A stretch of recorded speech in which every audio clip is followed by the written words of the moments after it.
This is one of the factory racing Tridents. Triumph discovered that the Triple made a very, very good race bike, and in the late 60s, early 70s, they had a very ambitious race program.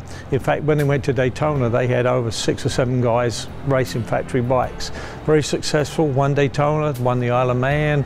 The Triples really were the race bike in the 750 class and until the Yamaha TZ750 came on the scene. So this actual machine was raced in the Isle of Man, and it still holds the record, the absolute lap record for the fastest push-rod motorcycle ever raced in the Isle of Man. So very historic motorcycle.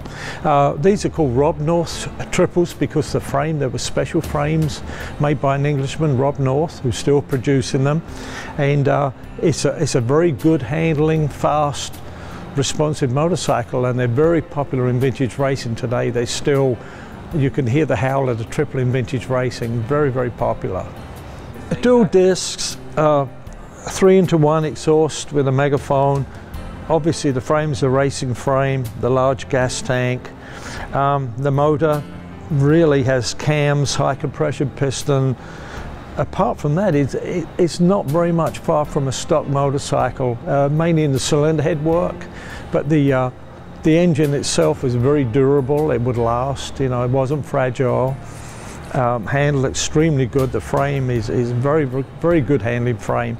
They were just, in the early 70s, they were the motorcycle to beat. I mean, if they were in the races, they were guaranteed to win just about. Triumph never actually entered a factory team until the Tridents came along. They would sooner make motorcycles, build motorcycles that you could race yourself, and that way they weren't involved with the expense of racing, or if they had a failure in racing. So they would always let the individual race. If the individual had a good race, the factory would advertise it. If they didn't, it was the individual's fault. So they sort of hedged their bets on it. But with the 3-cylinder racing program, it was just very, very successful. There's some good engineers, good development engineers at Triumph, and this motorcycle just seemed to work. The Triumph engine seemed to be very, very successful and work, and everybody loved to ride the bikes. They were nice to ride, easy to ride, and that's why they had so many successes on the racetrack.